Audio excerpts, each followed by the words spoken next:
भोजपुरिया समाज की जय हो। जौना लइका के रउआ सब सुर संग्राम के प्रथम विजेता बनौली जा, वो लइका मोहन राठौर राउर गोड़ छू के गोड़ लगाता। हमार SPD म्यूजिक कंपनी से देवी गीत के कैसेट शेरवा गरजत आवेला। गरजत आप लोगन के बीच में आ गइल बा। रउआ लोगन से निहोरा बा, विनती बा कि ये कैसेट के रउआ सब सुनी जा।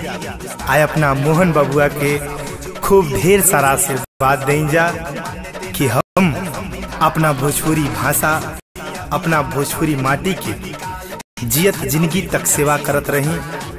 हमरा तरफ से रउआ सब लोगन की नवरात्र के महापर्व के शुभ अवसर पर चाचा भैया, बड़ बुजुर्ग, छोट भाई, बड़ भाई, माता बहन सब लोगन के हमरा सारा भोजपुरिया समाज के हमरा तरफ से ढेर सारा बधाई हो। जय माता दी।